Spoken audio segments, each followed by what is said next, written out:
Hey, what's up, everybody? My name is Andrew Davis, and you're watching Conversations in Pop Culture. And yes, I am scanning this like an Ashley. But enough about that, as I have with me comic creator, card creator, artist Mark Sears, who currently has a Kickstarter going on with the Monster and Wolf, which is almost at 200,000, which is mind blowing to me. And I'm very excited, and I'm probably going to back it because I'm curious what this is all about. And we're going to talk about that in a second. So, welcome to the show. Thanks for having me. This is great. Yeah, while I'm thinking of it, I'll mention this right now because we had just been talking about this not live, but the for trading cards, because the whole Mark Spears Monsters comic was based on the trading cards, right? That's what started first back in they came out in 21, 22, and 23. I have series 1, Halloween edition, then series 2. But we were talking at Ken Spot, who publishes the comic, and I said, what would be really cool is if I could include a trading card, but I hate including trading cards in the comic where it's pushed in there and it makes the comic all messed up. And they said, oh, okay, well, what if we could polybag it? And I was like, that's perfect. So we talked to them and they could polybag a comic with the card in there. And I was like, oh, that's great. So I think we're going to do that in issue 5.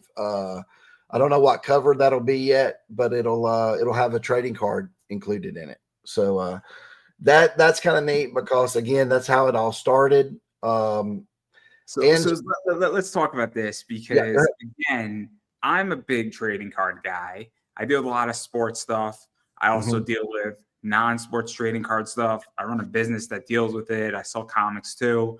But I'm not going to go plug myself to the end, everybody. But I love collecting really cool trading cards. And I love, and sports cards and stuff.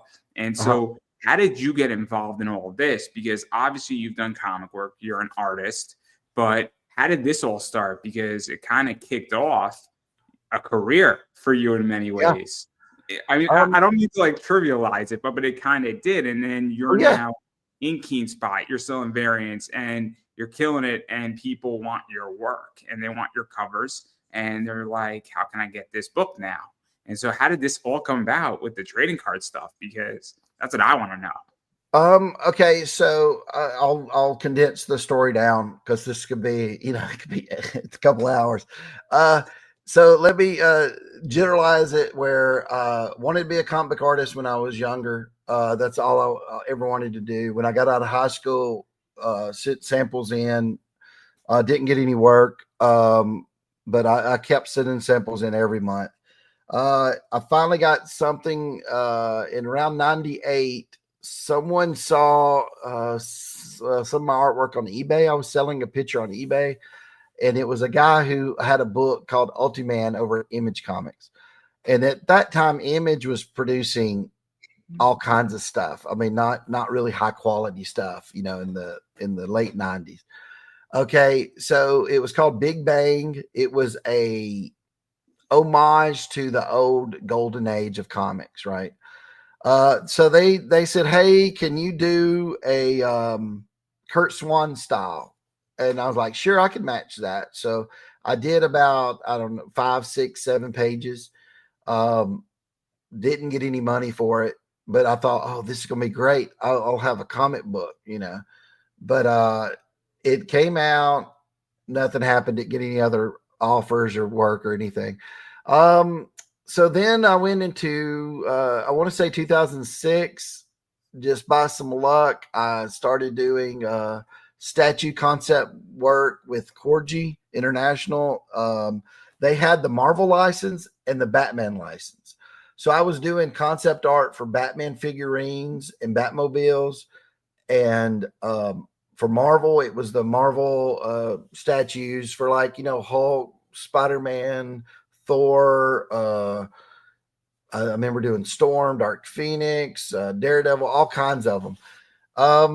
And that was great. And that came about because they just saw my stuff online again, emailed me and said, hey, we like you better than the guys that Marvel is offering us.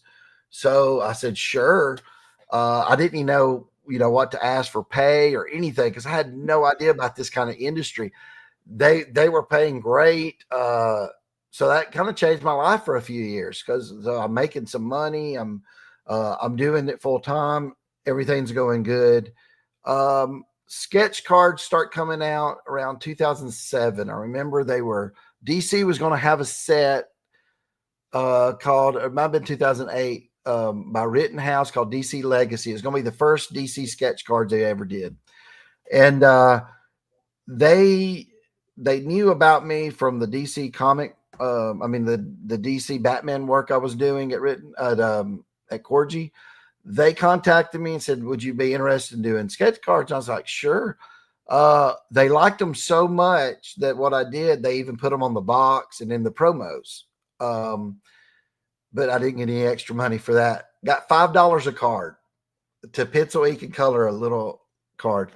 Then they said, though, originally they said, hey, Mark, no one will have more than 200 cards, though, right? That was how limited it was going to be. But I was like the only one on the set that met their deadline. So then they came back and said, hey, we gave 200 cards here, 200 cards there. These guys wouldn't do their work. Do you think you could do this in 30 days? Could you do more? Because I'd already turned mine in. I said, sure. Ended up doing like 600 cards for DC Legacy. I was crying. My hand was cramped. I couldn't because it was so much drawing. But I did them, and they exist today, and they still look pretty decent. I love them. So that went on to the dog. Okay. He'll quit here in a minute. Okay.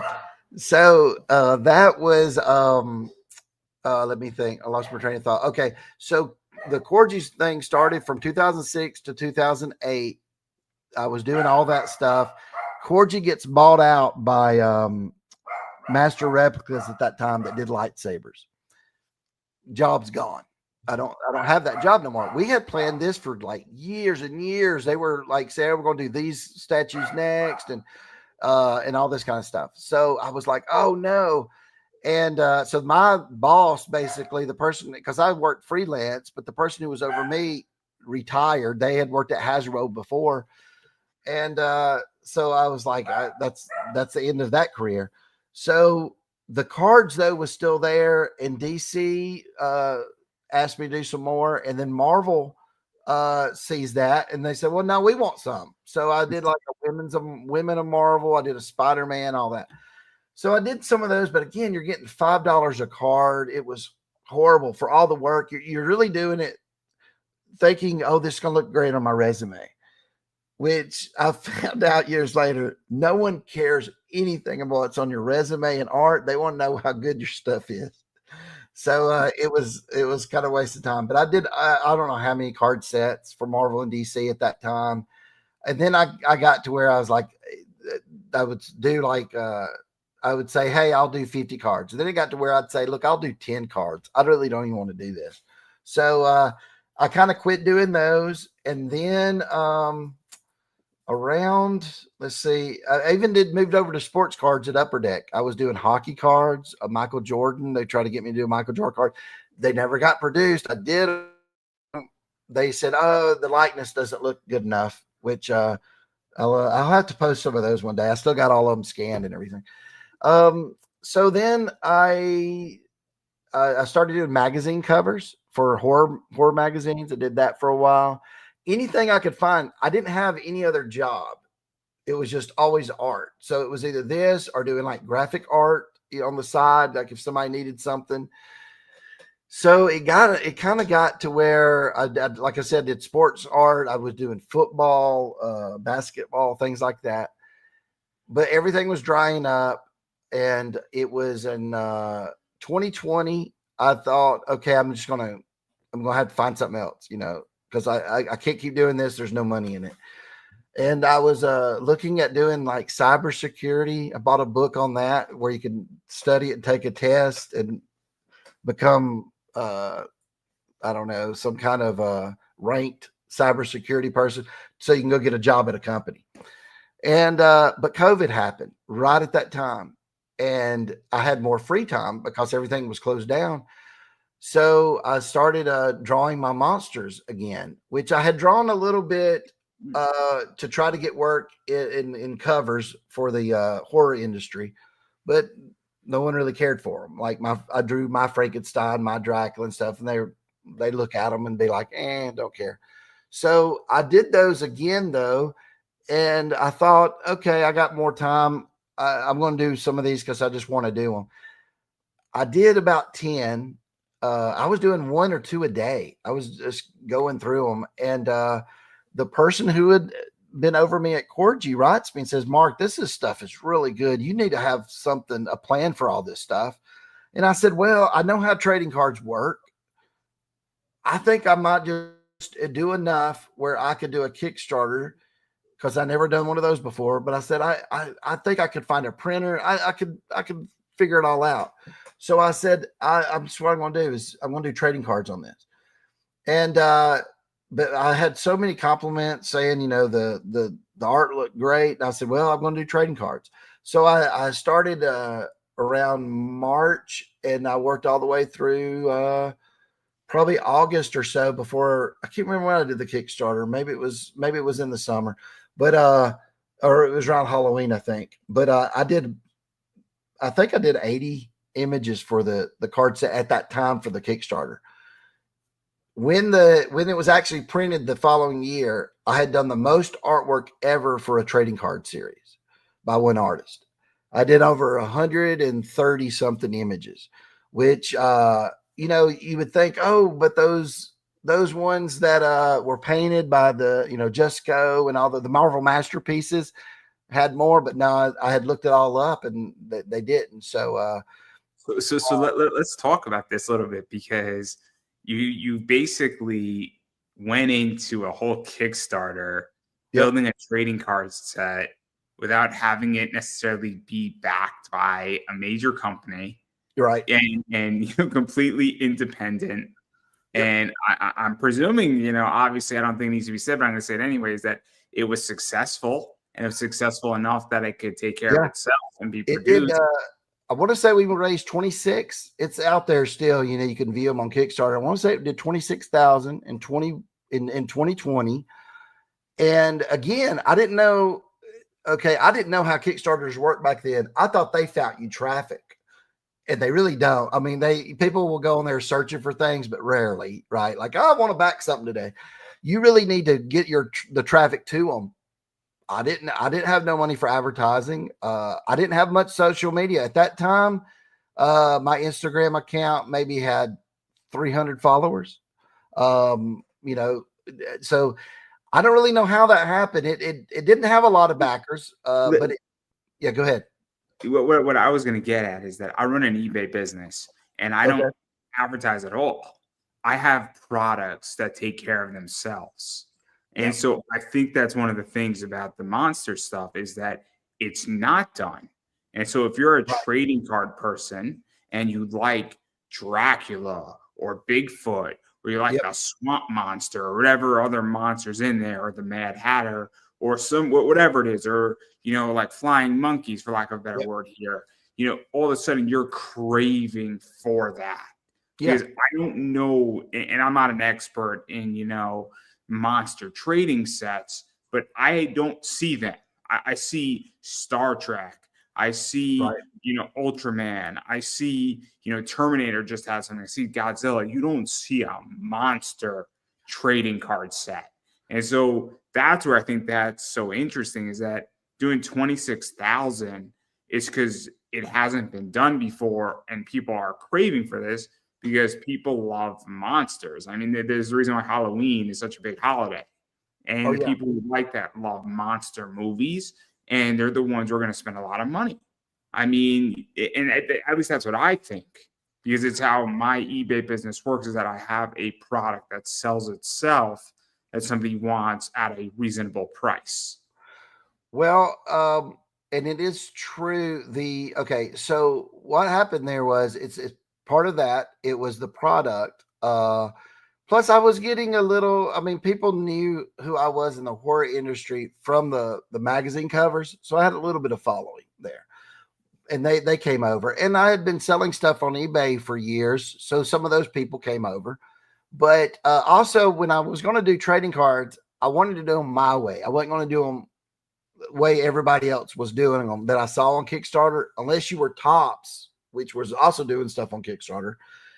The regular guys that were doing it were selling sets. That's all they sold, right? You would buy it and you would get all the cards in one set, no wrapper, no box. It was just a white box to put it in.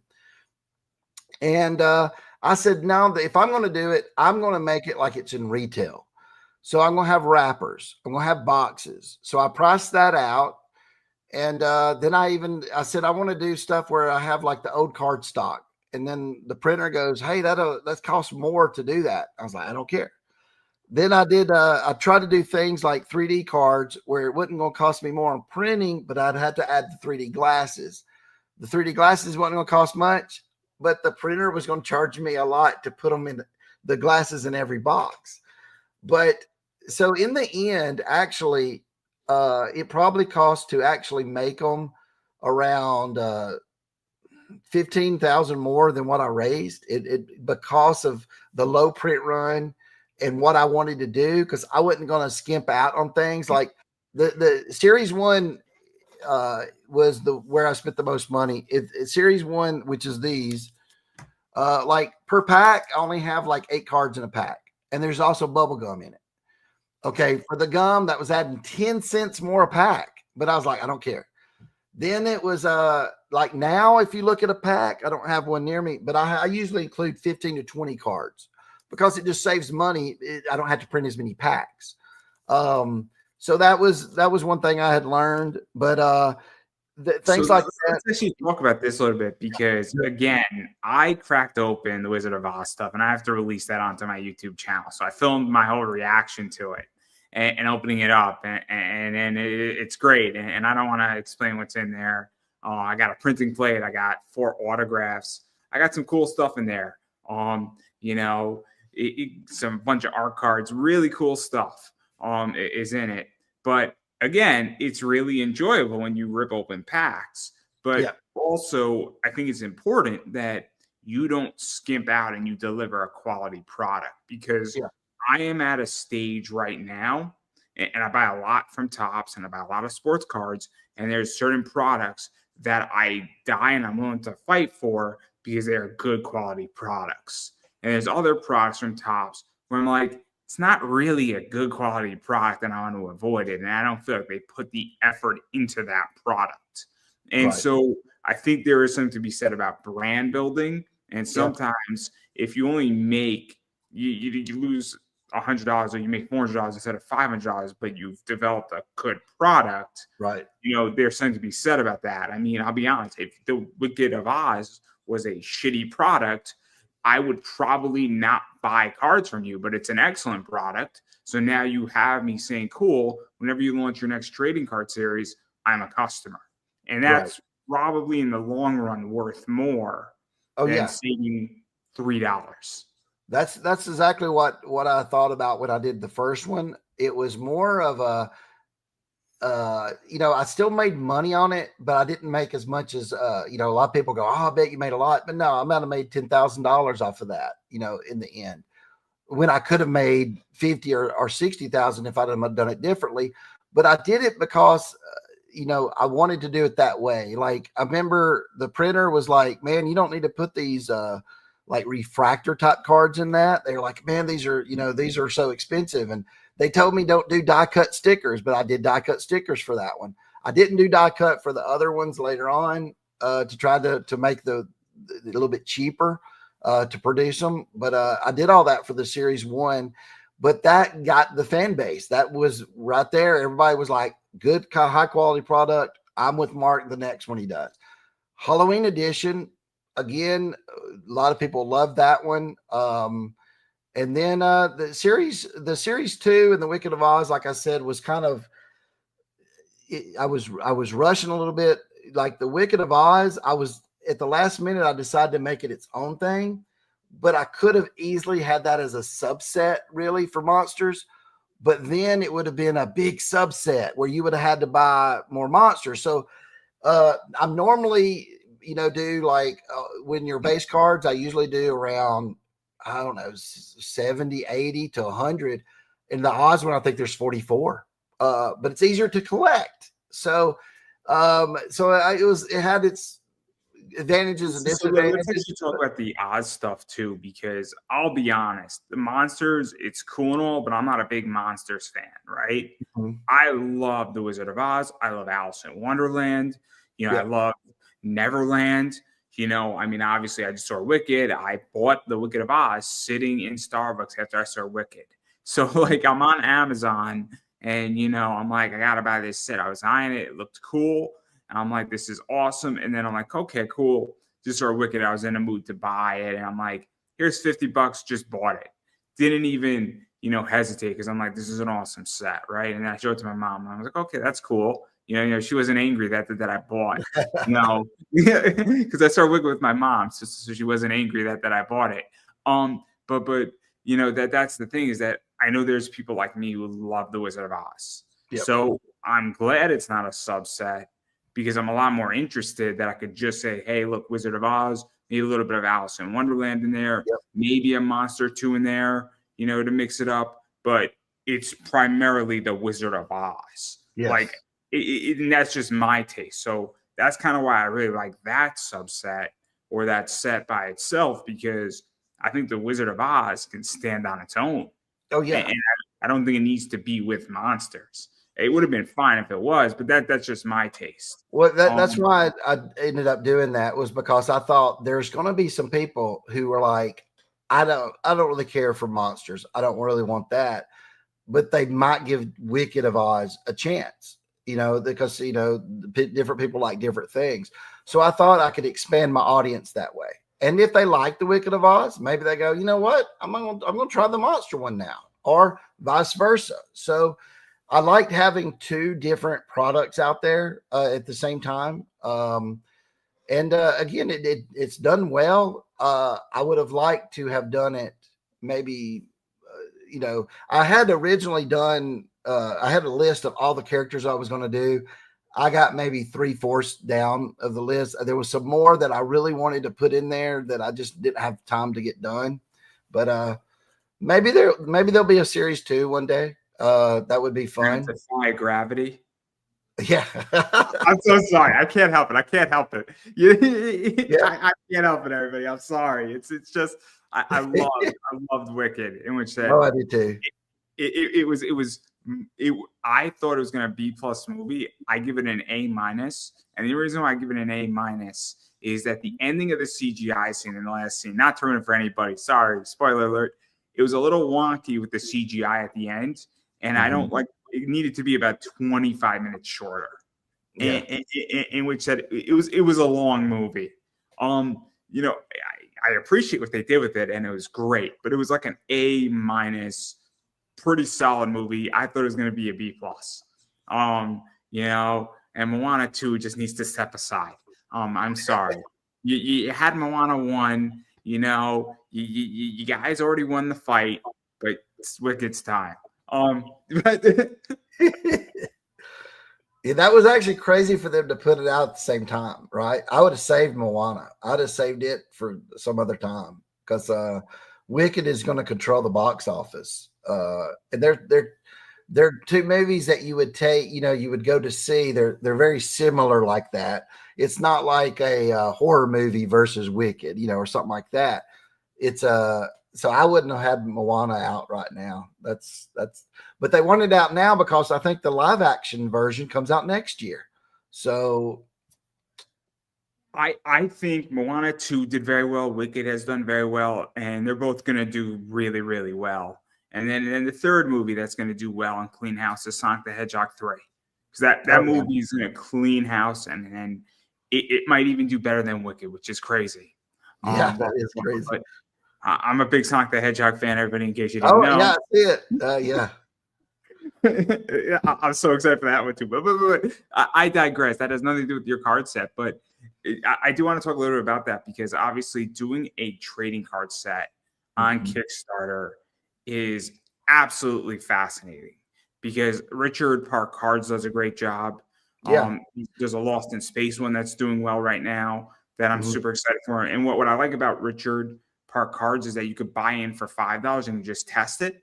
Same thing with the Lost in Space stuff, is that I like when trading cards you could do real easy and get in for $5. Also, I'm a big fan of Richard Park's Ultraman stuff. I've done very well in stores with that stuff. I pulled several sketch cards, which are very cool.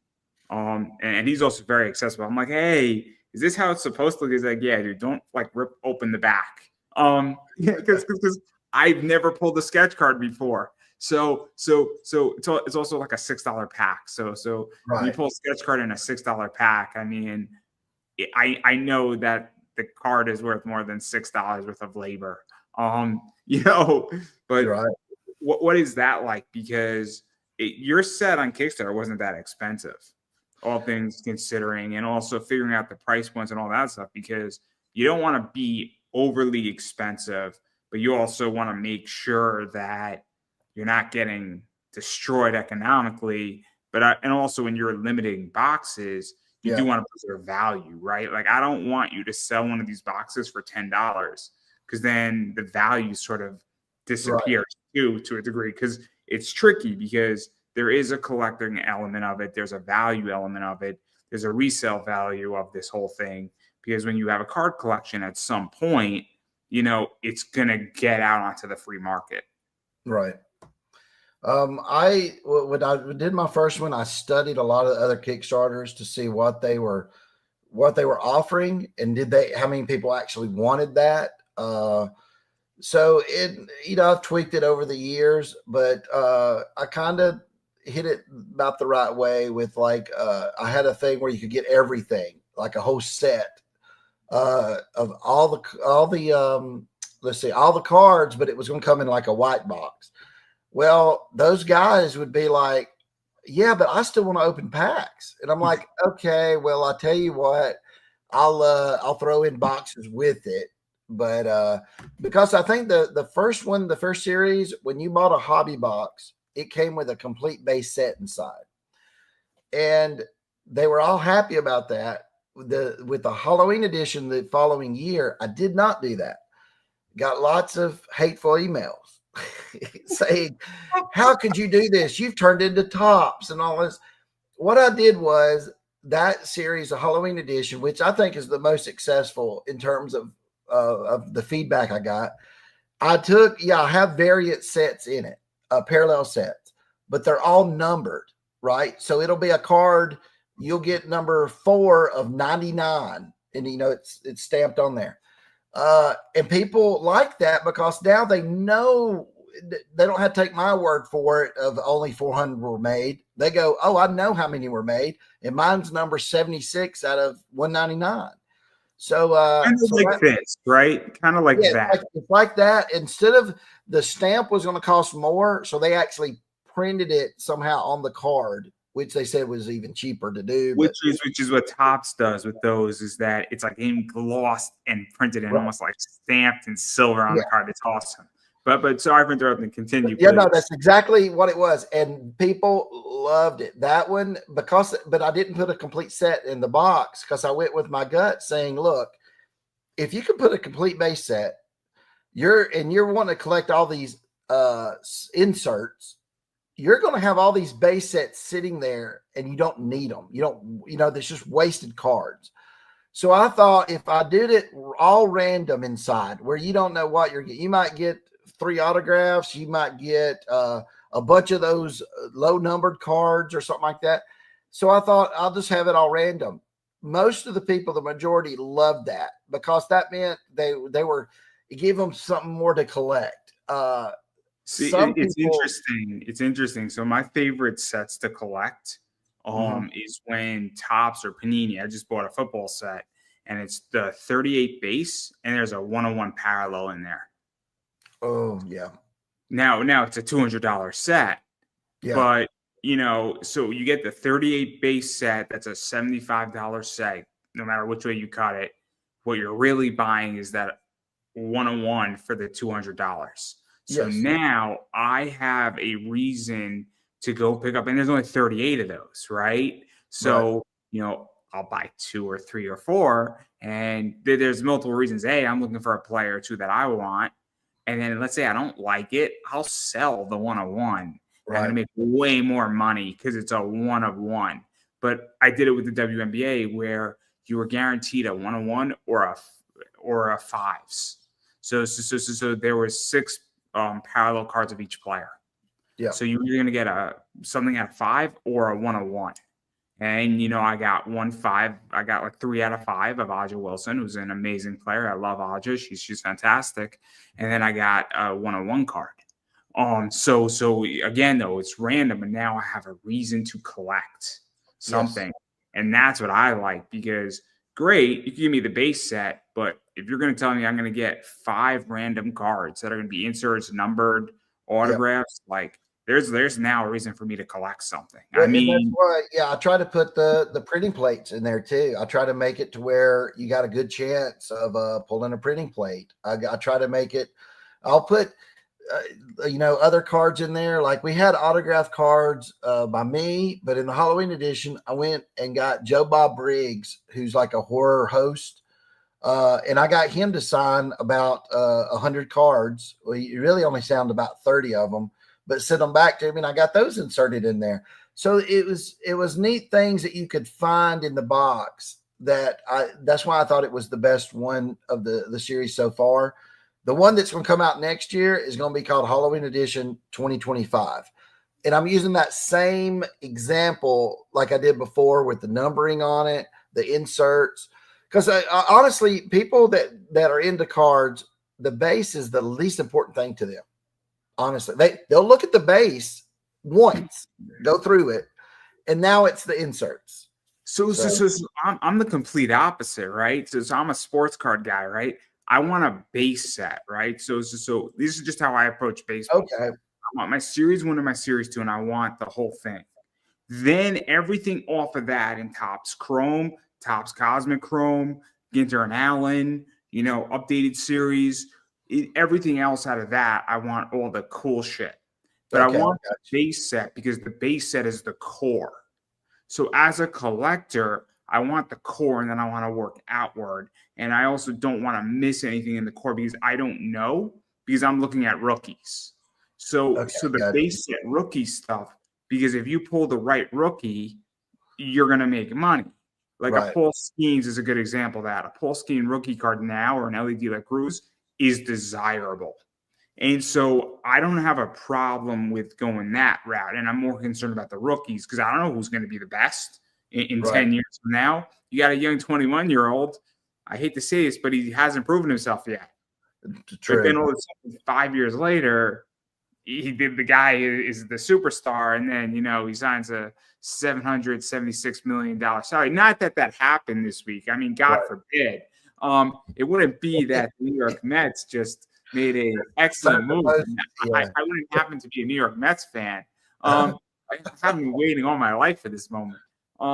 That's a lot of money, man. They spent a lot of money. It's a lot of money. I'm with you on that. Of course, sports cards and non-sports is a little different on the base because I used to collect back in the day. I did a lot of basketball and baseball cards. And you might have a guy that you can tell me I'm wrong, and everybody can tell me I'm wrong. That's fine. No, I'm a weird one. I think you're completely right because you never know what player might do good. On mine though, if a guy's got a Dracula base card, it probably won't be worth more than the 2 numbers back of the another card. But and I had thought about that before is like I could sell the base separate and then a box of just inserts, things like that, because I don't want it to be where someone wants to throw away my cards. I hate that. I think it's not a waste of where they go, oh, I got so many, Draculas. I don't want those. And I don't want that to happen. So I was trying to get a good a level of. That's why I made it random where even the base, you had to try to collect the base. Because if you insert a whole base set in every box and they buy 10 boxes, they don't want 10 base sets. A lot of times they might sell them on eBay or something, or they'll just chunk them or something. I don't know. Because again, I mean, my Wicked of Oz set, not through in my video, but I didn't pull any repeats in the whole thing. Wow, that's pretty good. Yeah, but of course it's a lower. Yeah, it was what 100 cards, and that's pretty good though to not and to also get a printing plate and autographs and stuff. That's a good box. I'm missing 2 out of the base set. Okay. And hopefully the way it's designed, you'll buy 10 boxes to get those 2. I think I'm missing 44, and 44. I think I'm missing 4. So those are the 2 that I'm missing, but I think I'm going to be able to find them on eBay, and I have no problem spending $10 for 2 cards because it's cheaper for me on the base to get it. And again, I just want a base set for my own personal collection. Right. So, that because I love the Wizard of Oz and it's a cool set, right? And it's a nice little set in my non-sports trading cards section in my binder. It's one of those things as a collector, I'm not looking to make money on this set. I'm looking to have a set that's going to be a fun thing to flip through that goes with a bunch of other cool stuff that I have. But at the same time, when we start going into parallels and monsters and autographs, that's a whole different ballgame. But also, what is, if I got a 1 out of 99 or a 1 out of 25, I mean, it is a cool thing to have in there too. Oh, yeah.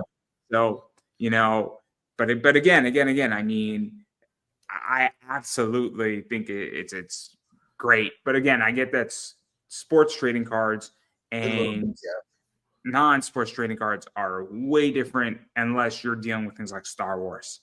But then again, there was just a base set Star Wars from like 1978 that sold for like $87,000.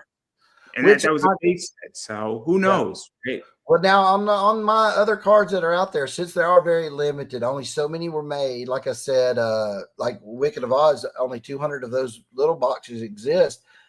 They might go up, but just because of all the buzz right now with the Monsters comic book, I'm really shocked that someone hasn't went and bought all the Wicked of Oz. They don't realize this because, like I said, it's not printed on there. If it said guaranteed a printing plate in every box for $50, someone would buy them all and open them up, flip the printing plate on eBay, and then because the cards inside are worth more than the 50, you could easily flip it. But they don't know that because it doesn't really guarantee it, because it could be there could be a box out there that doesn't have any, so I don't know. I've taken a calculation at it, right? So I think those boxes are worth easily and conservatively 90 to about 100 is what you could probably get out of it on eBay after fees and everything. Right. That's not to say that I mean, again, if you bought 10 boxes, you got what you wanted, but you flip the printing plate, some of those hollow foils, some shiny cards, if you pulled some autograph stuff in there, all of a sudden an autograph card of yours could be $7. Yep. So all of a sudden, it is great. Maybe a card, the base set is a $2 card. A regular insert is maybe $4, a hollow foil is $6, and then an autograph is $7, and then a printing plate might be $25 to $35 conservatively. And some of the printing plates, like the ones that they did at Bird City that are in there, because it's the same image, might sell for even more because like one of these, because I have the printing plate is out there of that. This is R31. Yep, and I pulled it. Oh, you got that printing plate? You got the magenta of that one?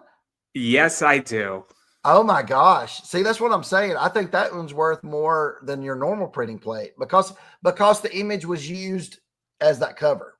And now it's really, really cool one. It's a really cool one. That was like the last image I did. And I was like, okay, I like this one the best because I did them over a year's time. And I was getting better at doing them at the end. You killed my sister. Is the back of that? Yeah, I had fun. I didn't do write-ups on the back like normally. I don't know if I have a regular card here of.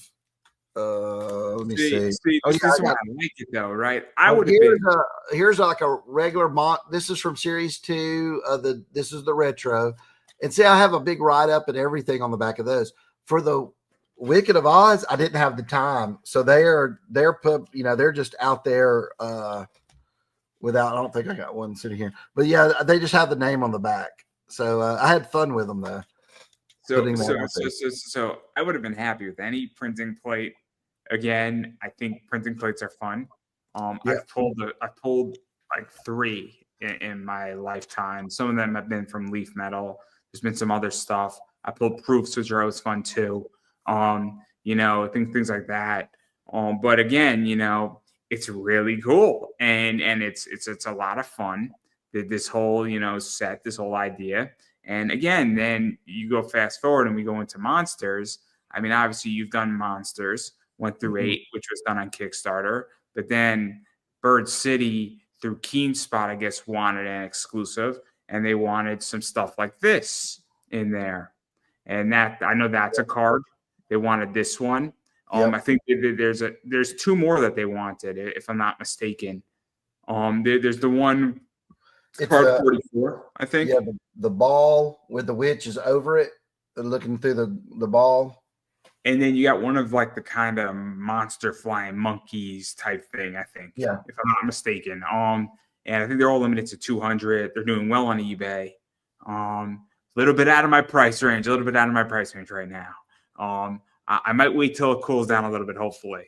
But they're really cool. And so, like, what's the story behind that? Because the Kickstarter stuff, I think is self-explanatory, except the fact that you released all 8 at once, which is wild to me. That's just a wild idea, because I'd be terrified to release 1, let alone 8 at once. But again, I mean, what is this like? Because it's interesting, because you did very well on Kickstarter with monsters, but then Keen Spot has picked it up, released it into retail. And then now Bird City Comics wants the art for this. And obviously they're paying an exclusive for it and using your art. And there you go. I mean, it's perfect in all ways. It worked out where, because I'm so busy doing the regular monster covers, and then I'm doing stuff for DC and Dynamite. So we come up with, I took a bunch of the artwork I had from all these trading cards series for years. So I had, I picked them around over 100 images and put them in a folder. And I'd forgot that I put some Oz stuff in there, but I guess I did. And I sent it over to Ken Spot. Ken Spot shows it to Bird City, and what they pick, they said, we want the Wicked of Oz stuff here. Because it was good timing. The movie was coming. I mean, they picked this when it was for sale. If you look at the day it was released, they picked it the night before and said, we want this. Can you put trade dressing on it? And I did. And then they grabbed it, screenshotted it, and put it on Instagram, said pre-sale tomorrow, whatever. So I didn't have plans to do the Wicked Witch or anything on a cover, because I was like, the story right now doesn't involve her. But it's made me change my mind, going, man, people like that so much. I probably would do that down the road. Everybody's been asking for the Tin Man, because I really like my Tin Man concept. I might put him on the cover. I was from the old school of there you go. That's why I put one on Monster and the Wolf. I was from the class of people who, if it's on the cover, it should be in the issue, or at least in the series. But comic collectors now, are a lot of them just want what's on the cover. They don't even care. The story's separate to them. So either they're reading it and they don't care that it doesn't match up, or they don't read it inside and they just collect it for the cover. But I might put some Wicked of Oz stuff on there. I even have on the Kickstarter the Wheelers, one of the Wheelers as a 3D cover, because I thought it just made a great 3D cover. So I even have that one on there. But it was weird, and I've had so many people talk to me in the last week or so about the Wicked of Oz stuff. It's by Bird City doing that. It has woke people up to this, that I did the card series, and that art still exists. And they're like, oh man, when's your next cover going to be like that? And so yeah, I would have planned it. If I would have thought about it, I would have said, you know what? We need to have the book that comes out at the end of November needs to have a Wicked Witch cover to it. I didn't think of it. So this is the printing plate, by the way. Oh, awesome looking. Yeah, that color really shows up. Like yellow is really it's not a great printing plate, yellow usually, but that one's great. That's as good as a blue or a black because it really shows it. So that's cool, and I like it. But I would have been happy with anything. I mean, I would have been happy with anything. Anytime I get a printing plate in something, I mean, oh yeah. Again, it's a $50 thing. I wasn't looking for anything. I was thrilled that I got an autograph, and then I pulled 3 others. So I pulled an autograph of that one too. So like the gold, and it's awesome. So I love anytime you can get a one of one where you're like a sketch card's cool, but I also like the printing plate because it ties it into something else, the actual card. So I love printing plates. I think that's awesome to have something like that. It's really fun when you get really cool stuff. So like I've had a lot of top stuff, and I've been buying tops for the last 3 years. And about 6 weeks ago, I pulled a 101. Oh. I pulled a 101 of something that was really cool. It was of Mark Vientos, and it was one of his major home run things that happened in the playoffs. So again, not that many people know that I have it, and I'm doing something called collecting the rainbow. So collecting the rainbow is you get all 6. So there's a 1, a 5, a 5, a 10, a 25, and a 49, and then the regular. And so my goal is to collect the rainbow and have him sign all 6 of those cards. Oh man, wouldn't that be something? But I've probably bought close to like 20,000 cards from Topps. Never pulled a 101. So when I pulled that 101, I'm like, oh my God. But like again, it goes to the idea that anytime you pull a 101, or even if like I don't know how many autograph cards you sign, but I know they're limited. I know there's not a lot of them. So that's cool for me too. I'm like, oh, this is really cool. Yep. I have an autograph art card that's cool. And, again, it's something that I appreciate, and that's fun to look in my box, and then my, page is now in my binder. I mean, I put the printing plate right in my binder, and, it's like, and I'm just like, man, I wish I bought more of these things because this is awesome. I'm doing a CGC event. Runs through the 20th of December.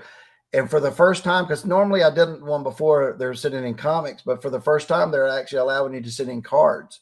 So if you have some of even my sketch cards back in the day, stuff like that, you could send in like printing plates, all that to get it signed and graded and encased and all that stuff. So that's a cool thing going on right now too. I forget that that's even happening. I'm hoping there ain't gonna be too many where they say, Mark, it's gonna take you a month to sign all this stuff. I don't know, but hopefully it ain't gonna be too many. But that's still going on. They had extended it till the middle of December, so it's December 20th that's going on.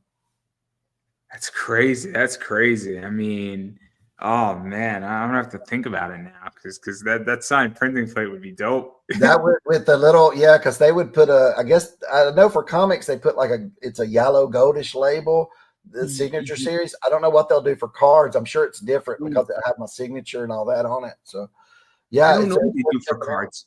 That's a really good question, because Beckett and PSA have their own way to do it, where it's like they grade. Beckett can grade an autograph and grade a card. Yeah, which I don't get that. I don't get that component. But neither here nor there. I'm not one to question the gods of Beckett and PSA DNA. I'm going to be sending them a lot of stuff anyway soon enough. But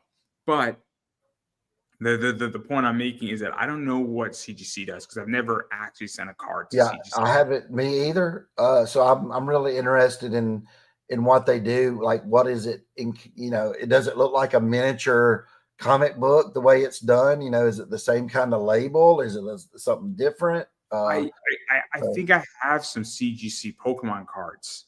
Okay. That I bought pretty cheaply for like $25.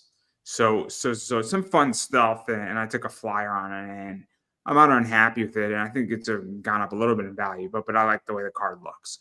But and I think it looks like a little comic book thing. But the signature is what I'm really curious about because with the signature, usually you give you a artist series label. That's what everybody wants, because if I assigned like a comic book for you and you send it in, they could say, yeah, the autograph's real, but they will give you a blue label. So the yellow with CGC, I'm wondering if you send in during that time, like the printing plate, will it get you a different label saying this Mark signed it and it gets this label? It'd be interesting. You know what? I might actually write them and ask them, and I'll let you know, because I'm curious myself, because I do know a lot of people are sending in the cards. I don't know anything about the autograph side. I know about the yellow label, right? Because I've sent in yellow labels. I've had CGC witness it. I've had CGC be like, "Oh yeah, we have a new policy. This is done." I'm like, "Why didn't you people tell me that the first time? You guys made me sweat." And we said, "I got a sketch," and I'm like, "They're like, oh yeah. What you need to do is just bring somebody when you pick it up." I'm like, "Oh, that's great, guys. You could have told me that over the phone, and I would have been so much calmer. It would have taken you 30 seconds to tell me that.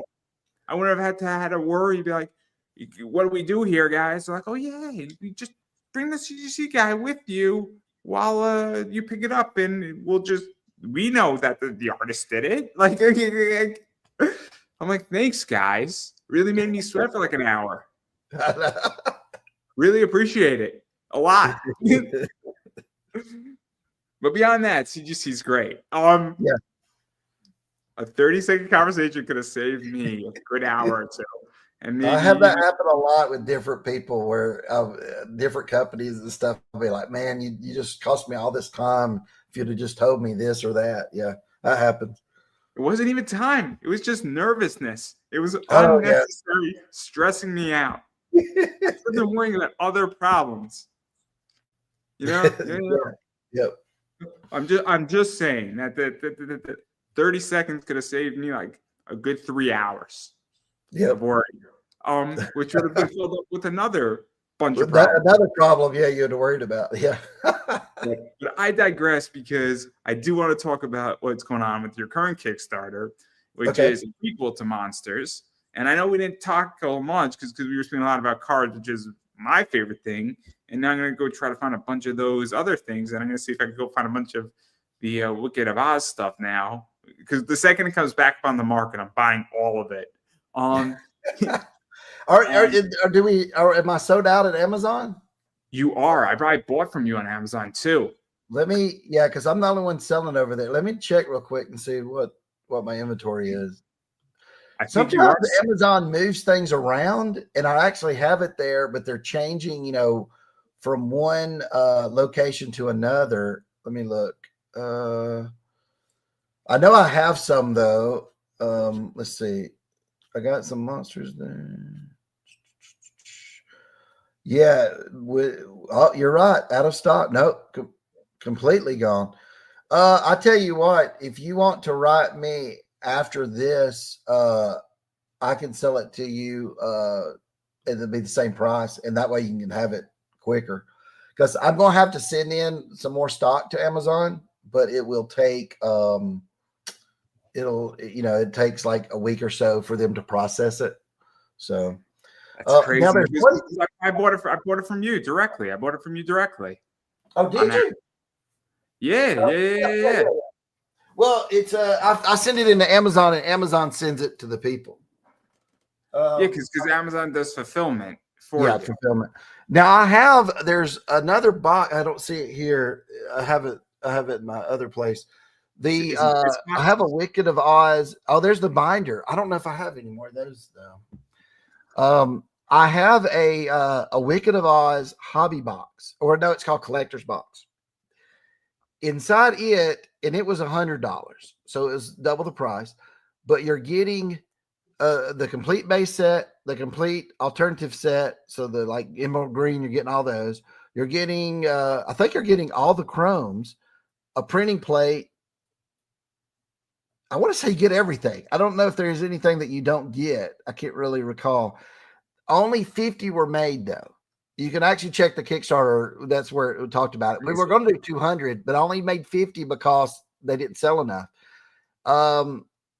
It's interesting because I had to decide again. I don't do things because of money. I do it because I wanted to.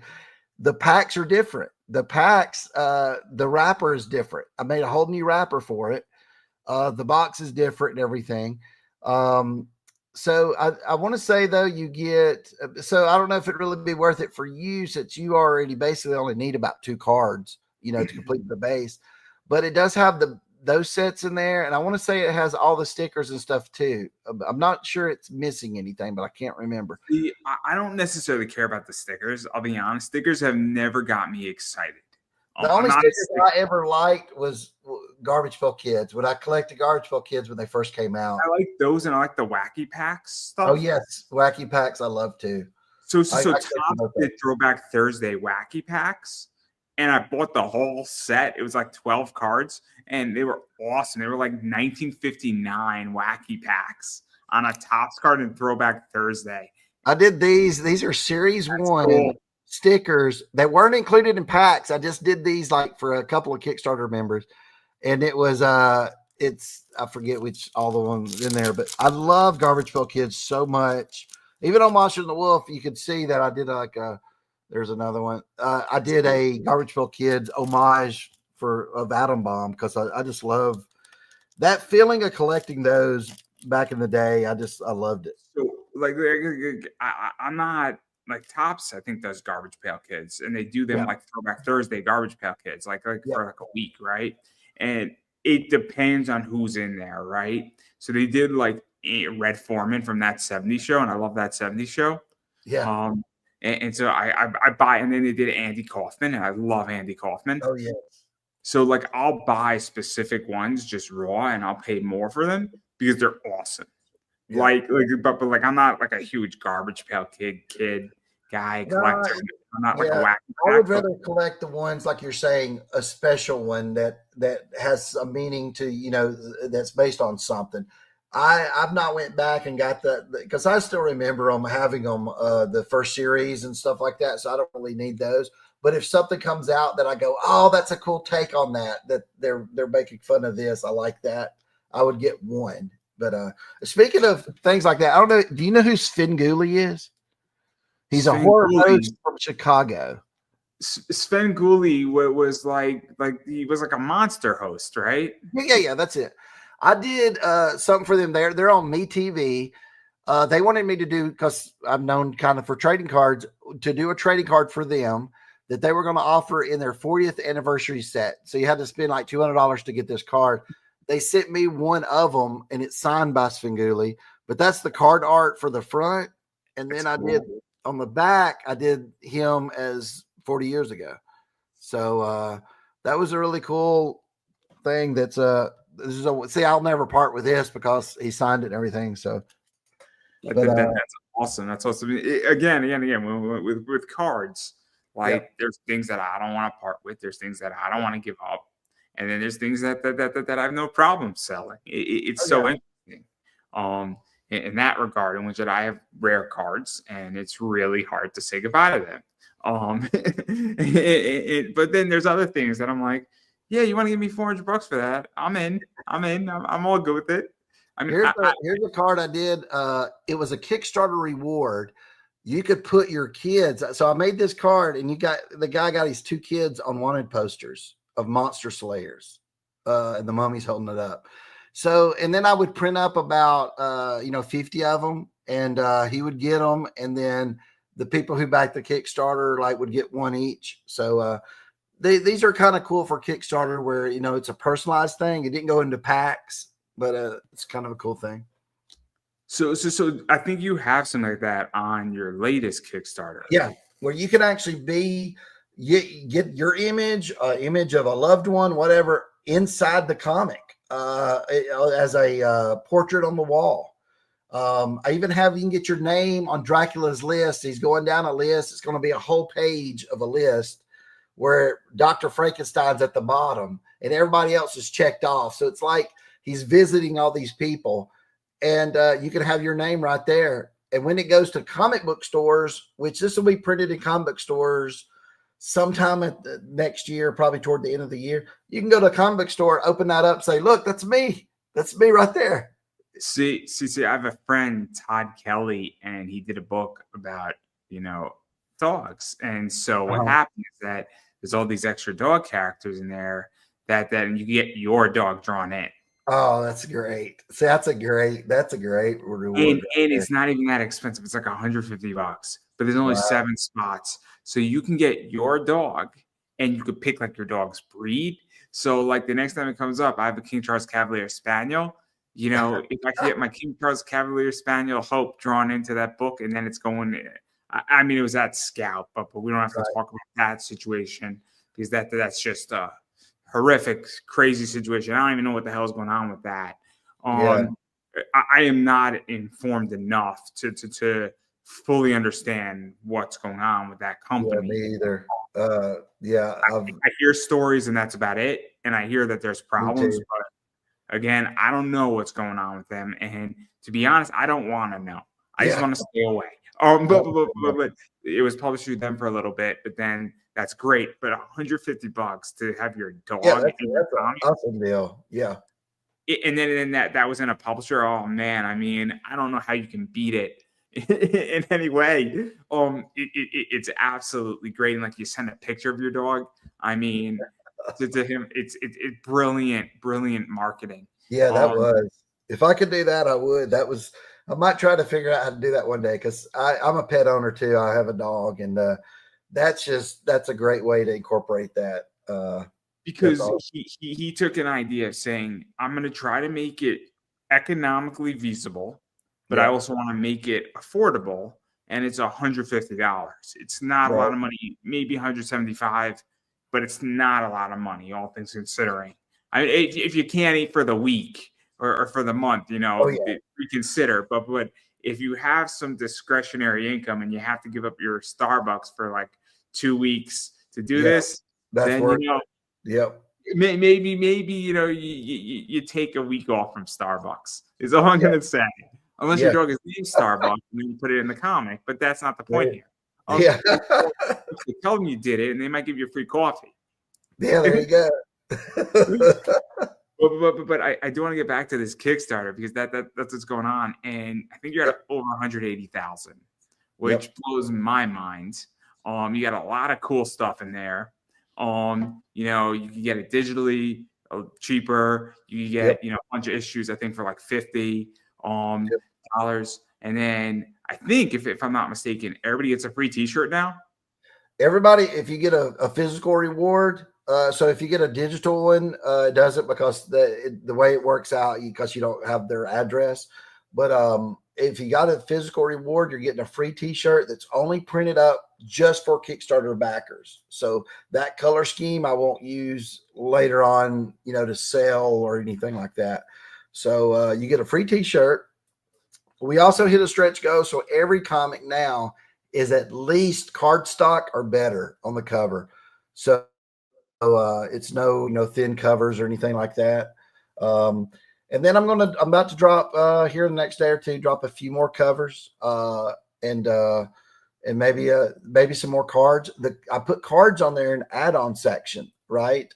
And people were begging for more cards because I put some that you couldn't find, like Halloween edition, because I found a whole case of them I didn't know I had. And I was like, oh my gosh, these are so hard to come by. And so I put them on there.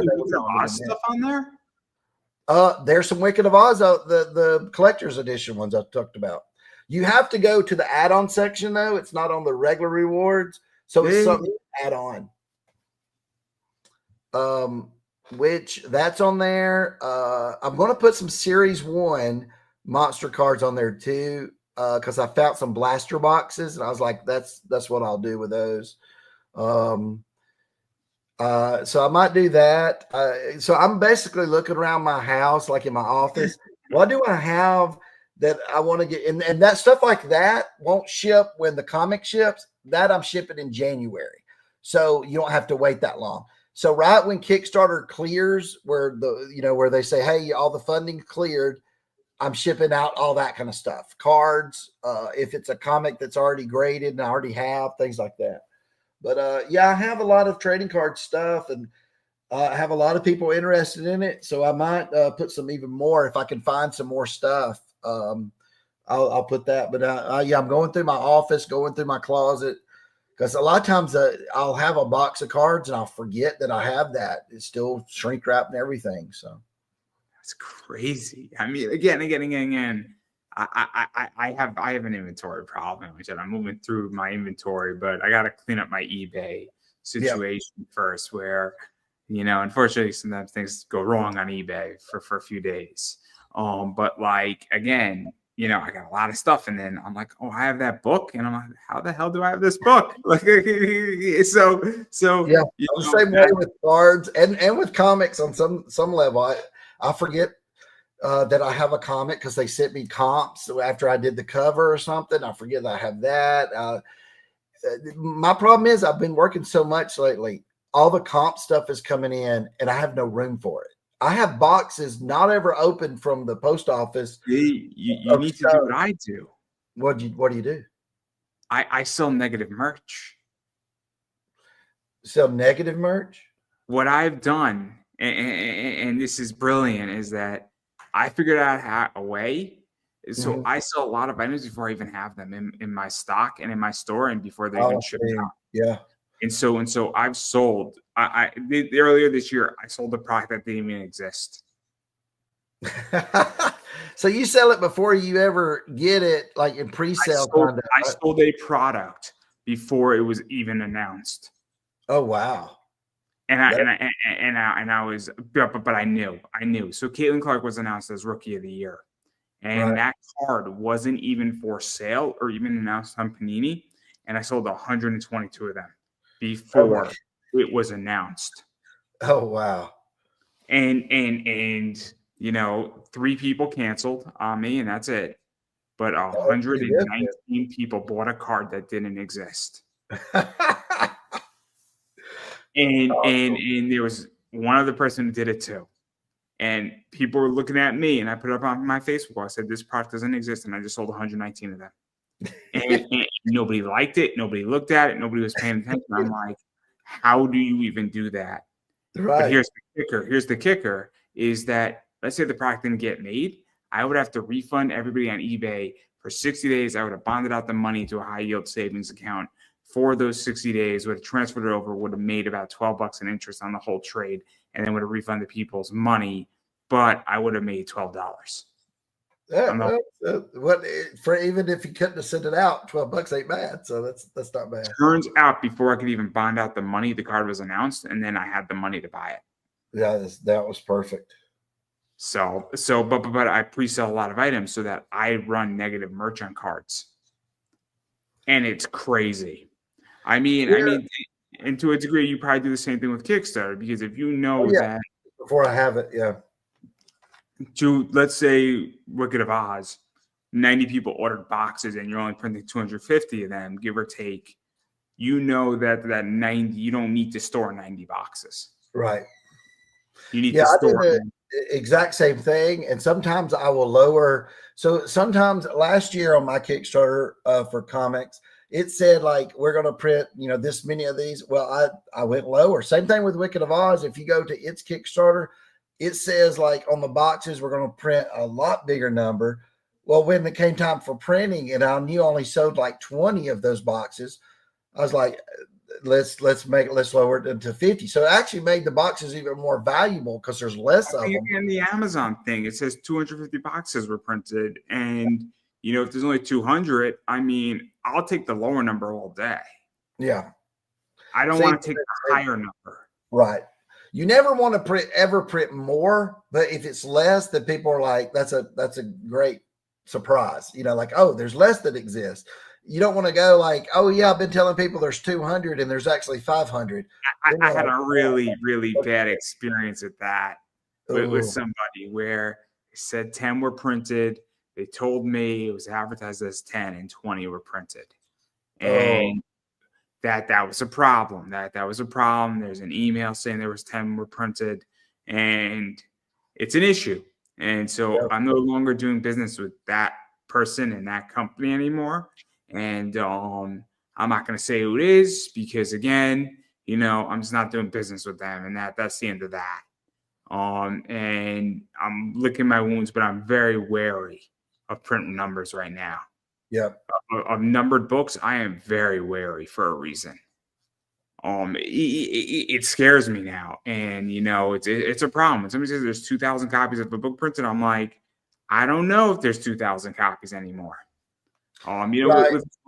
With cards, it's different. So with that, what I was thinking of doing, how I was telling you how they have the little, you were showing the little numbers where you can get one of 199. This is two of 199. On that, because I'm with you. Someone could say there's 2,000 of this comic exists, but there really could be 5,000. You have no way to verify it. But what I was going to do on that comic that we're going to include the card in the poly bag, I'm going to have that card numbered to where now exactly, right? So I was like, so say we pre-sell, because that's what will happen. It'll pre-sell them. Say only 1,500 get sold. It'll be one of 1,500, two of 1,500. And I was like, that's a great way to show those people, yes, this is how many exist. Because cards will do that. Comics, you just don't know. You're right. It's so tricky. I mean, stuff like this is really helpful when Panini does this because they put 1 of 1 on the back, or this is a 10 of 10. So they will put number 5 out of 10, and that's really, really helpful. Because again, if you go and get that stuff graded, if all of a sudden their CGC or PSA DNA or somebody else has 6 5 of 5s, I mean, we got a problem. and we got a major problem, but I don't expect Panini or Topps to be doing that. No, I don't think that they're in that business, because I think it would be more damaging to them if they printed 7 1-of-1s. Right. But it's easy to find out too. If people start posting that on social media and stuff like that, you're easily going to find out they printed the same card 7 times, that they wasn't supposed to or something. I'm sure Panini and Topps doesn't do that because it's not good for that player either, and it would be cause of action for that player to break their contract. Yeah. I mean, exactly. Angel Reese has a multi-million-dollar deal with Panini. Caitlin Clark has a multi-million-dollar deal with Panini. Paige Buchers has a multi-million-dollar deal with Panini. Probably upwards $8 to $10 million, easy. Mm-hmm. You think Panini is like, well, we're going to go make an extra $1,000. Make an extra $1,000 for it. I don't think so. Right. So, but in comics, I hate to say it, but people are shady. Well, I also know a lot of companies won't even tell you their print numbers anymore because they're trying to hide them, independent ones. But even like the big companies, they don't. KenSpot, what I like about them, of course, like you said, you don't know unless it's like got it on it. But we actually, I think it says it like here. It'll actually tell you how many exist. It's not going to focus in, but on every issue, you'll be able to see on the back, either the back cover or inside it. It'll tell you how many were printed of each one. I mean, look, I got some good books from KenSpot. Mm-hmm. I got the Trump books that have gone up nicely, and they're fun. I got the AOC book that they did. Oh yeah. They've done some other fun stuff that's been great, like Biden's Titans. I thought that was funny. Oh, that one, yeah. I don't even know where they politically stand, that company, because they publish so much. They're both, which I like that they're both what what I'm saying. They go after both, so that's really cool. That because I saw the Trump comic they did. I'm like, okay, cool. This is great. Then they did AOC. I'm like, whoa, what's over here going on? And then they did this over here, and I'm like, what the fuck? Like, yes. And I bought all of it, and I'm like, this is really, really funny. Like, I didn't even read it. I bought it for the cover because I'm like, this is ridiculously funny to me. Yep. Like, that's what they were known for years, was their like political parody or satire, and then they did a few other things like that, but it wasn't political. But it was like they would take a movie and parody it. I forget what one of them was. I can't remember, but it was a horror parody on stuff. So, but that's what they were kind of known for before I came over there with monsters and stuff. That's what I've been told. I appreciate the effort of them putting in really, really, really fun covers. They made fun of Batman. They made fun of some other stuff, you know, and I appreciated the humor of it. I mean, they did AOC, and what was it like? She's fighting Doc Ock. Yeah. Like, I mean, it's ridiculously funny. Like you can't, no matter where you stand on the political spectrum, you cannot not laugh at that. I mean, it's a funny statement. So that's just how I feel about, again, I don't know where they stand on anything, and I don't really care. I just thought it was funny. And again, life is hard. Yeah. And I would like to escape from life because it's hard. But I digress there. But yeah, so I mean, I don't know if anybody picked up that card/poster thing, but that's cool. That you could get a bunch of cards and then you have your own trading card.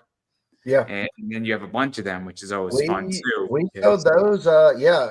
And actually, when you got this or one like it, besides this one, I also gave you a 24 by 36 print of it on canvas.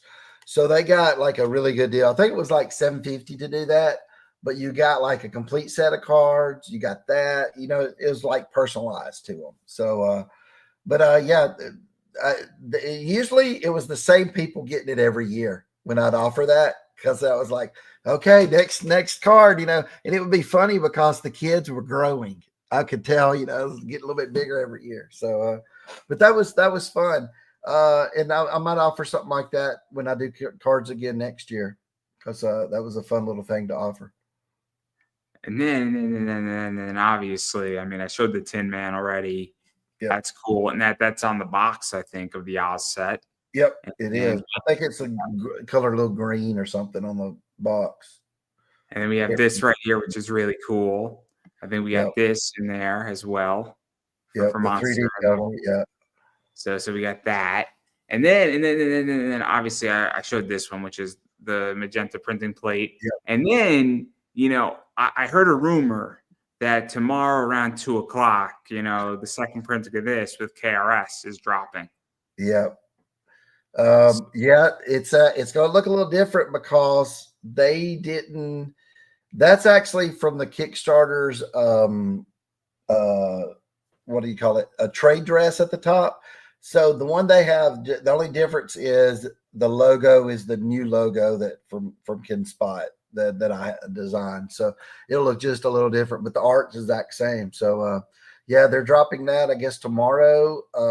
I told them I would send them the updated artwork. I finished it up earlier today for the printers. So I know that's going to be, I think, like 450 copies, I think. Yeah, I think I think it's going to be like $30, which is pretty cool. And so I think that's technically the second printing of the book. Yeah. So that's number, for. I guess it's number 2, second printing. Because that one says number 3 on it, but that was from the comic. So I think it's number 2, second printing, or it's for number 3. I can't remember. I think it's number 2, second printing. So you're right. It'll but yeah, I had fixed the art up, so it doesn't have that number on it now. So and then I believe you are the only one who's done this as well. And I think you're a first-year comic artist who's done and worked on Spawn. Yep.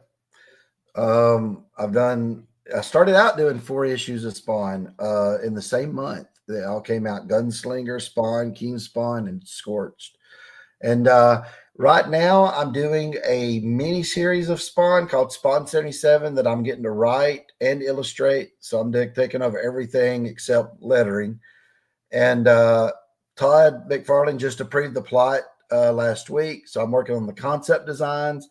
And then once he says those are good, I'm jumping right into the story, doing the artwork on it. So, oh man, I wouldn't even know where to start with Spawn. I wouldn't even know where to start. Like, this is not my wheelhouse. Oh, this one though is it's going to Spawn 77. It's based in 1977. You never have to read a Spawn comic to get this story, because it's actually. The character is not a hell spawn. He doesn't come from hell or anything. He's just going by the name Spawn like Batman would to scare people. So it'll be a great read. You never have to read a Spawn book to like it, to enjoy it. So that we don't know when it'll come out yet. They were saying April, but then we had to go back and work on the plot and stuff. So maybe then. It just really depends how long it takes me to get that first issue out. It could be April, could be June, maybe July. So what is this like though? Because obviously you got your monster stuff, Yep, the comics, and that Kickstarter is going to be pretty much closing 200,000 plus. yep. You know, you're doing a lot of other stuff. You got the Wicked of Oz set that's moving and selling relatively well. Yep. You also have the monster trading card set. You got Bird City, you got KRS, you got a few others probably going to be doing some exclusive work with you. And then you're working on Spawn. And then to make this even more fun here, you've done some DC stuff here. Oh, yeah. This is a very different cover than your other stuff. And same thing with this too, which is really cool. And I absolutely love this cover because I think this captures Superman perfectly. And then you've done some Power Ranger stuff, yep, which this is way more your style. This is kind of what I expect. You know, it's got that more monster vibe to it. Right. But then we go swing the other way back, and you got, you know, some fine art stuff kind of going on. I mean, this looks like, you know, kind of Alex Ross like a little bit. Yep. So, you know, what is that like? Because you got that mainstream, I guess, you know, top name stuff between Image, Spawn, you know, doing some Rat City stuff in the Spawn verse that you've worked on, Power Rangers, you know, Action Comics, but you got the monster stuff too. And what is that like? Because I think, I hate to say it, but pristine matters to some degree when you're working on a Spawn book or a Superman book or a Green Lantern book or an action book or working for the Power Rangers. There's something to be said about pristine clout. I guess you've arrived, we could call it. I don't know how to explain it. Like for me, you know, there's people that I've interviewed where it's like, okay, I've arrived. When you get a celebrity on your show or like a top wrestler, you know, arrival has occurred and now I'm taken and viewed differently. That's true. I think when I started doing my first DC stuff, that's when I kind of, because Spawn, even though it's one of the biggest independent books, it's still not one of the big two, you know, like you're not drawing Superman. So last August of 23 is when they hired me on at DC, and I started doing a bunch of Superman work and stuff right then. So that's when I started getting that feeling. But it's weird because you're doing these, and I don't know. I didn't really get higher up, I guess I would say, even though I'm drawing Superman, that's a big accomplishment. But when Monsters came out, my own comic, that's what propelled me into like superstar status because Monsters did so well. Like this week, it's got 10 out of the top 20 spots on cover price. So it's just it's dominating the aftermarket. And it's just put me on a different level. Because of that, I got to do Thundercats and Silverhawks and stuff over at Dynamite. It's got me at DC, which I was doing a lot of work at DC, but then they wanted even more stuff over there because of how big Monsters was doing. So it's weird. You don't really get to enjoy it all because you're so busy.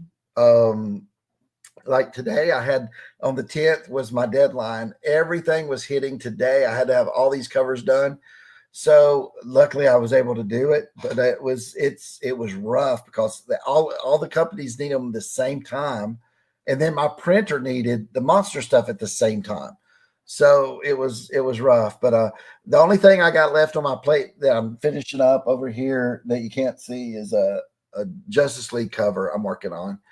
And that'll be done later tonight. I'll have it finished up. And then I move on to the Spawn concept. I've been working on Spawn concept stuff too. So I have to have that done before I can start the pages. But it's never, the one thing I can say that's changed is I'm never in need of work right now. Like I got work waiting on me. I know. I'm so sorry. I'm so sorry that's a horrible problem you have. I mean, yeah, just months ago, I had so much time. I'm like, no one's hiring me to do anything. I can't find work. And that's why Monsters, the comic, exists. I had all those months to make it because I couldn't find work. So it's a great problem to have. I'm so happy every morning I get to draw like Thundercats, Silverhawks, Superman, Batman. I get to draw like the Flash, Superman racing. I always dreamed of that as a kid. And then I have my monsters where I got full control, where I can kill off characters and stuff. That's so fun too. So I'm scratching all the itches. I get to write, draw. This is what's so interesting, right? Is that this is what I've learned, right? I'm never unhappy about the field goal in football anymore. It has won me more money in football than anything else. There you go. and let's just say that between Sunday and Monday, the field goal probably saved me about $400 in gambling. Wow. So about 3 field goals probably saved me about $400. And one of those field goals should not have gone in. It was the doink to victory, as it's not being labeled, because Matthew Wright or Waite kicked it in and hit the post, and then it went in. Because the Chiefs did not play well. The Dolphins played pretty bad too, but the Dolphins played better than the Chiefs. And oh my God, the Bengals! Oh my God, just that if I didn't have to come to work today, half my bottle of Jack would have been gone during that game. Oh my God! If you saw the last 2 minutes of that game, let's just say you'd be like, you know what? 30 seconds before, you'd put 10 grand on that if you knew the result. Everybody else was like, we just got to blow up the team. And then they punted, it gets blocked. It gets like swatted down, but it's still alive. Comes out of the guy's hands, and the Bengals recover it. It's like, oh my God! Just. So I'm very sympathetic to your problem. Is the point here? And about my football plights and my problems. So yes, but I do want to ask you 3 more questions before I let you get out of here and go. Right. But I guess I am curious because you're killing it right now. I think it's a safe assessment. But where do you feel the industry is going? Because you are in a weird spot where you are on Kickstarter, you're in retail with your product being released piece by piece by piece, 1 through 8 monsters. Obviously, other stuff is coming to retail with KeenSpot. Obviously, this book that's going to be on Kickstarter, that's currently on Kickstarter, is going to be eventually brought to retailers with a bunch of variants. And then you're doing all these covers. And so where do you think the industry is going? Because I've heard it's failing, it's going up, it's going down, it's in a weird cycle. And I've heard everything and anything. And I also heard that it's the Big Bang, meaning that everything is just exploding outward. But there's also going to be a point where there's going to be so much content that it's going to be death because there's too much. I've also heard that, the big 2 and the big guys are struggling. So I'm curious where you see it all going, because I have my thoughts on this whole thing. Right. I do think, of course, there was a boom during COVID because that was a boom in trading cards as well. So that was just collector boom. But if you remove that year, comics weren't doing horrible. Back when I wanted to be in comics, they were doing great, like early 90s. When I owned a comic book store around 2000, they were doing decent. Now, though, they're a lot lower. So it's the pay scale is bad in comics, and I was asking some people that I was like, where's the superstar artist? Like, so when I started doing comics last year, I was like, where are those big names that you would follow, like the Todd McFarlane, the Jim Lees, and Alex Ross, and J. Scott Campbell? And it's weird. There's not a lot of guys like that now, like the new generation of that. And I think what's happening is they're pricing people out of comics to where the pay's not there. So if you're a great artist, you go somewhere else. You go to toys. You go to maybe it's some type of trading card. Maybe it's a video game. I'll throw a name out there. And I don't know if you know the name Adrian Sabar. No, I don't know who that is. Adrian Sabar did about 10 comics. He did a book called Bang Tango. Bang Tango was 6 things to the interior.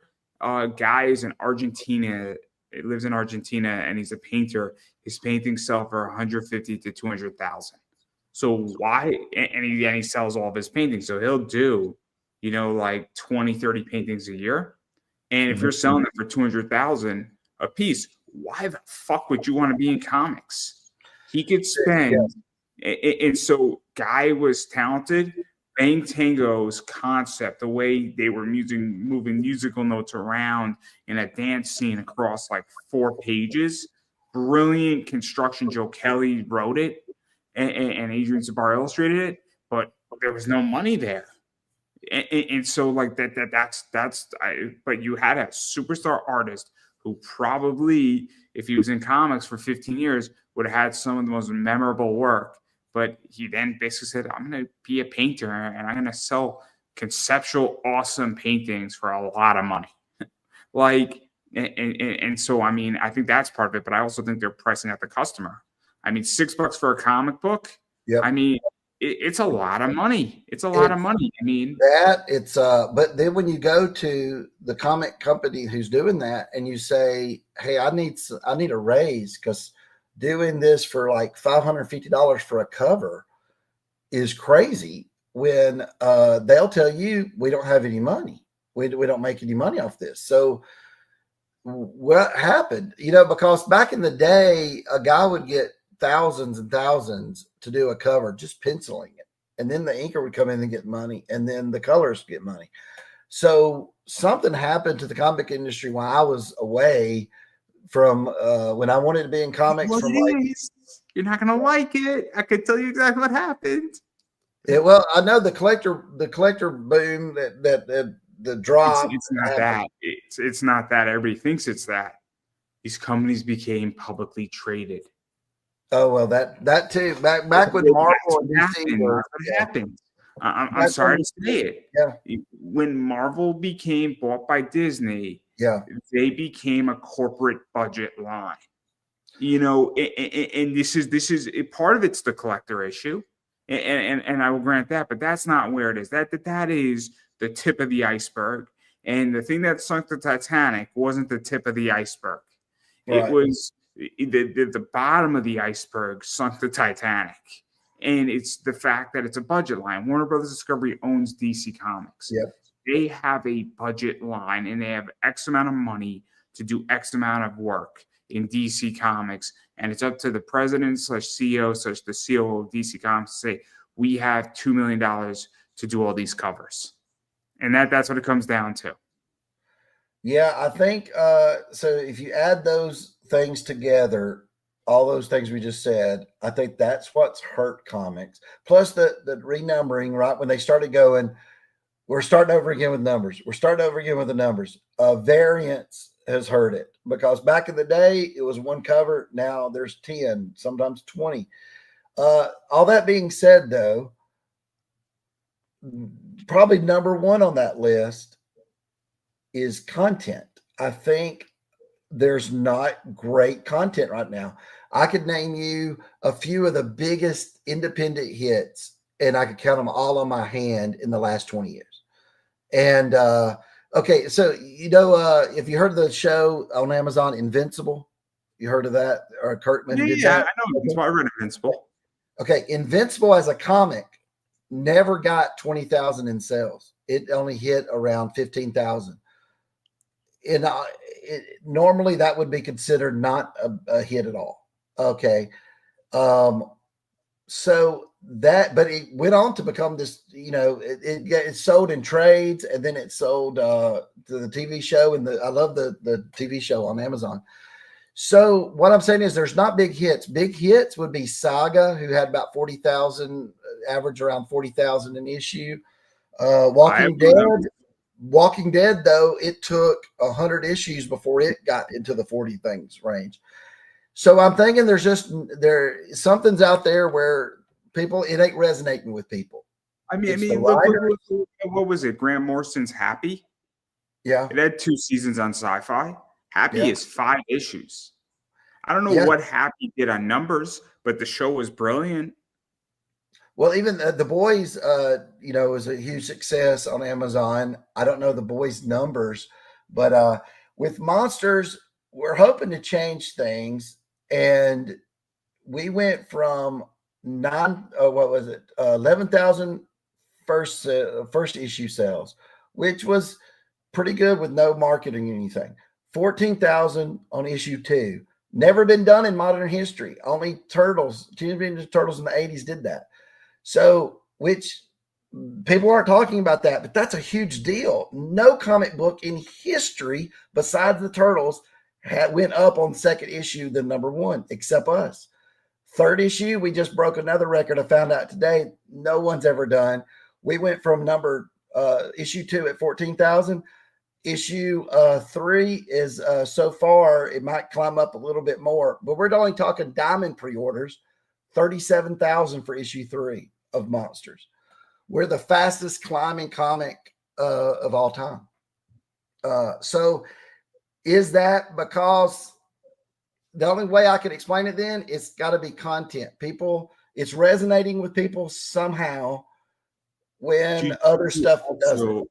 Did you also think, and it's just a marketing thing, is that it's Monsters? It's titled Monsters, right? And I know it sounds stupid and it might be somewhat trivial, but you picked a name that, like, you Google Monsters comics, it's going to come up in the first page of Google. It's going to come up. I think that has something to do with it. But then you would think, why isn't there's other titles out there with monster in the title that didn't do well? So I'm not saying it's the only reason. What I'm going no. I'm saying that's part of it. I think basically, I believe a lot of it is right timing, luck, and all that. It has a lot to do with all these things. And then, but like Universal, Skybound is doing a Universal Monsters book right now, like Frankenstein, and I don't know. I think there's a Creature, Black Lagoon out there. I'm not sure what all the ones they got going on, but that was popular. But I don't know if it's really what's going on. I'm hoping it's the story, because if it's the story that people like, then that will continue to grow. So let me ask you this. Wouldn't do it. Because this is also where I think things go wrong in comics, is that so people rely on an artist. And so what happens is that, I have friends, I don't want to name my friends in case they're about to hate for me calling them out here, but they will bring in artist X, right? So all of artist X's people come in for issue 3. Issue 3 gets a spike. Issue 4 doesn't have artist X. Artist X fans aren't there. And that's the thing about, I think, Monsters too, is at this point, I think all the covers, or most of the covers, at least on the Kickstarter and mostly in retail, is done by you. So it's not, you can't. All 100%. I haven't let anybody else do Monsters yet. And that way it's consistent, like you're saying. Like, so they know, hey, number 3, Mark's going to do the cover art and the interior art and the writing. I was even going to go even further and say that if we're going to actually break down why this is successful, you doing the covers is the constant. So that can't be it, that you brought in another name to drive it. Versus it's because, again, you have a lot of different cover styles. You have a bunch of stuff that's really cool, but it can't be that, you brought in, Adam Hughes, right? And that spiked you another $30,000. And then, that can't be it, right? That's not the problem here, but that happens on books. And that's also complicated because great, you got J. Scott Campbell on issue 1 and you do $1 million. Then on issue 2, you decline because J. Scott Campbell isn't there anymore. It's like, so like that's where I think this also gets really messed up with Marvel, DC. And then we look at the indies is people have awesome, successful first issues, but then they do 20,000 on issue 1 and they do 12,000 on issue 2. And 12,000 is great, but you're $8,000 short, which means you declined. Now, it could be that you didn't like the story in issue 1, or it could be that you didn't have the covers, or it could just be timing, or it could be that people took a shot and then you did issue 2 before people got issue 1. Right. Happens too. It's a lot of those factors. You're right. I mean, we're set up different because I am doing it all. But like you said, if you have guest artists, guest writers, you might get a bump or maybe a decline because they didn't like it, but it's inconsistent. So mine is one thing, it's consistent and it was already done. So I don't have to worry about being late, for my deadlines or anything like that. So that helps too. Again, it was a lot of perfect timing with Monsters. It just came out at the right time, the right place. And it just was something people liked. I can't explain it. I never really thought it would be the hit it is. I was hoping just to get, a few people would read it. I really didn't think that it would get the fan base it has. And who knows? I mean, it could go down if it's just spectators wanting to flip the book, because right now it's a very flippable book. People buy it number 2, and the day later it's worth double the price. That will stop when demand and supply even out, right? So if number 3 is it, and that's how many people really wanted it, then the aftermarket goes down for issue 3, But for 1 and 2, it'll always stay up. But so I don't know. I'm hoping it'll be something that resonates with people and it'll keep climbing, and it'll be something that it just endures with fans and for years to come. That's what you hope. But you don't know. It's funny because, again, I thought I've had horrible interviews and people are like, "Oh, dude, that was the best interview you've ever done." And then it's done a lot of views. And then I put out like a short little clip of something of 3 minutes of this wrestler. And next thing I know, it's got 30,000 views. And I'm like, where the hell did this come from? Like, this was nothing.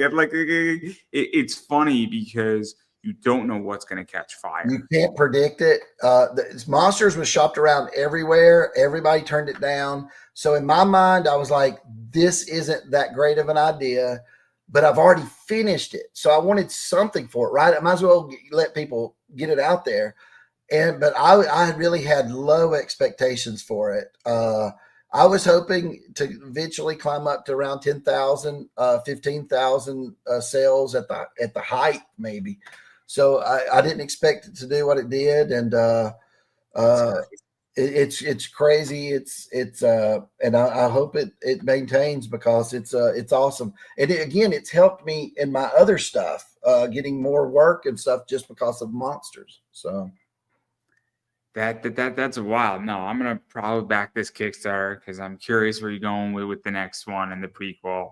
I may pick up a book or 2 in this whole thing. I'm gonna be eyeing for some interesting, a good entry point into this one right here. I'm gonna be eyeing, but I might let it cool down a little bit because, again, it's just such an iconic scene. It's just such an iconic scene from the Wizard of Oz. But I digress. But I do want to give you a chance to promote yourself. So where could people find you, hit you up, check out what you're doing, all that fun stuff, everything that's you got going on, and all that stuff, because you got a lot of stuff going on. Well, okay, there's the CGC event, last 10 more days. So if you have some comics, you can go on CGC and or do a search on Google, CGC Mark Spears, then it'll pop up. But that's for comics and cards. For the Kickstarter, you can type in markspearsmonsters.com. It'll take you right to the Kickstarter, or you can go to Kickstarter and search for it. It's Monster and the Wolf. We've got till Christmas Eve. So we got about 15 days, 14 days. And then I'm going to be adding a few more things, that, like I said, with cards and stuff like that. So keep an eye out for the next couple of days on that. You get a free T-shirt if you back it with a physical reward. All the comics are card stock or better. If you want to reach out to me to contact me, or if you just want to follow my socials to just see artwork and stuff like that, I'm Mark Spears Art on Instagram, Mark Spears Art on Twitter, Mark Spears Art on Facebook. And also Facebook has a Mark Spears Monsters page I have, and a regular Mark Spears page. So I guess that's it. And in December, if you're a comic book fan, I got some DC covers, some Green Lantern, Superman covers coming out. Monsters #3 comes out in January, along with I think it's a Shazam cover, and DC versus Vampires, I think, comes out in January. So all over the place. There's a lot of things out there. Just you can go to your comic store and say, hey, what Mark Spears covers you got coming out, and they'll let you know. So, but it's been fun, Andrew. I enjoyed it. Oh, no, I'm happy to have you on. And then I'm just going to quickly promote myself. All my stuff is down below. I am Pop Anime Comics on Twitter /X, Pop Anime Comics on Instagram. Share a lot of cool stuff there. Haven't in a while, but I got a lot more stuff coming out. I am Pop Anime Comics on Facebook. I am Pop Anime Comics on YouTube. I have a lot of content, a lot of interviews, almost 1,000 interviews. And yeah, I've been doing this forever. I've been doing this since 2011, everybody. Me. In one way or another, I started out in audio, and I'm republishing all of that stuff from back in the day. And all I'm going to say is that it's a little stiff. It's a little stiff. It's like a chop in the edge of the ring by Ric Flair. It's a little stiff. It's a little stiff. Don't ask how I know. Don't ask how I know. But all jokes aside, I am publishing a lot of that stuff, because a lot of that stuff is really cool stuff. Interviews with Chuck Dixon, Denny O'Neil, Howard Cruz, Debbie Derryberry, Bob Fingerman, people like Santine Phoenix, people like Keith Silverstein, people like Chris Daniels, Nixon Noel has been on, Leva Bates has been on, a lot of cool people. I've had the Bushwhackers on. You name it, I've touched it. A lot of cool people. A lot more people are coming on in January when I'm really fully back interviewing. But again, if you don't want to miss any of that stuff, a lot of that stuff is being published again. So all those interviews that I did in audio on my podcast almost 11 years ago or 13 years ago, almost 14 now, is actually coming out daily on YouTube. So you could really catch that stuff. And there's some good stuff in there. So please subscribe there. It's Pop Anime Comics on YouTube. And then furthermore, I do run an eBay store.